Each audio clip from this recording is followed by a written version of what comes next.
2026 সালের প্রথমে ত্রিপুরা স্বশাসিত উপজাতি জেলা পরিষদের নির্বাচন। এডিসির এই সাধারণ নির্বাচনকে সামনে রেখে অন্যান্য দলগুলির মতো সাংগঠনিক প্রস্তুতি শুরু করে দিয়েছে বিজেপি নেতৃত্বাধীন রাজ্য সরকারের অন্যতম শরিক দল আইপিএফটি। বৃহস্পতিবার আইপিএফটির এক কার্যকরী কমিটির বৈঠক অনুষ্ঠিত হয় আগরতলা প্রেস ক্লাবে।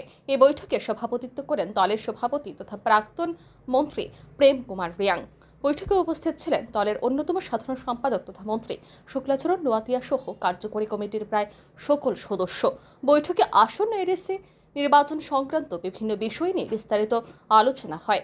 এই বৈঠক প্রসঙ্গে আইপিএফটি দলের সাধারণ সম্পাদক তথা রাজ্যের মন্ত্রী শুক্লাচরণ নোয়াতিয়া জানান, 2021 সালের এডিসি নির্বাচনে বিভিন্ন ষড়যন্ত্রের কারণে আইপিএফটি দল দুর্বল ছিল। 2026 সালের এডিসি নির্বাচনে প্রাক মুহূর্তে দল অনেকটাই শক্তিশালী। প্রায় প্রতিদিনই বিভাগীয় কমিটিগুলিতে যোগদান সভা চলছে।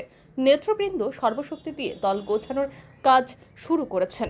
দল যথাসময়ে নির্বাচনে রণকৌশল নির্ধারণ করবে। মন্ত্রী আরও জানান, তবে দলের মূল দাবি হচ্ছে এডিসি এলাকা নিয়ে পৃথক রাজ্য গঠন, যা দলের প্রতিষ্ঠাতা প্রয়াত এনসি দেববর্মার অন্যতম স্বপ্ন ছিল। আগামী দিনেও দল প্রয়াত নেতা এনসি দেববর্মার চিন্তাধারাকে সামনে রেখে এগিয়ে যাবে বলে জানান মন্ত্রী শুক্লাচরণ নোয়াতিয়া। যথেষ্ট আমাদের আইপিএফটি দলের আগামী এডিসি নির্বাচনে যথেষ্ট ভূমিকা থাকবে। রণকৌশল কী হবে সেটা আমাদের দল সিদ্ধান্ত নেবে যখন সময় আসবে। আমরাও প্রস্তুতি নিচ্ছি, আমাদের সর্বশক্তি নিয়ে আমাদের দল প্রত্যেক দিনে প্রত্যেকটা প্রান্তে দল সাজানোর ক্ষেত্রে যথেষ্ট দায়িত্ব নিয়ে কাজ করছে। আশা রাখছি আগামী এডিসি নির্বাচন আমাদের দলে বিগত দিনের তুলনায় আগামী 2026 নির্বাচন খুব ভালো ফলাফল হবে, সেটা আমাদের বিশ্বাস। কি এজেন্ডা নিয়ে মানুষের কাছে যাবে? এজেন্ডা আমাদের অন্যান্য দলের মতো বিভিন্ন সময়ে বিভিন্ন দাবিগুলি উঠে আছে, সেরকমভাবে আমাদের দল পরিস্থিতি বুঝে আমাদের দল বিগত 15 বছর সাংগঠনিক বিভিন্ন কর্মসূচি নিয়ে আমরা মাঠে ছিলাম। মূলত দাবি হচ্ছে আমাদের স্বশাসিত জেলা পরিষদ নির্বাচনকে পূর্ণাঙ্গ রাজ্য, আলাদা রাজ্য দাবি নিয়ে।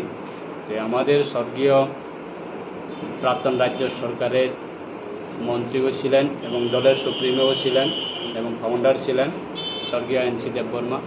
ওনার আইডিওলজি নিয়ে আমরা বর্তমান পরিস্থিতিতে আমরা রয়েছি। আগামী দিনেও ওনার আইডিওলজি নিয়ে আমাদের এই দল এগিয়ে যাবে।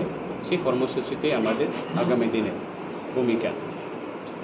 জানা গেছে, এই দিনে আইপিএফটি দলের বৈঠকে আসন্ন এডিসি নির্বাচনের জন্য কোনো নির্বাচনী কেন্দ্র থেকে দলের প্রার্থীরা প্রতিদ্বন্দ্বিতা করবেন সেই বিষয়ে বিস্তারিত আলোচনা হয়।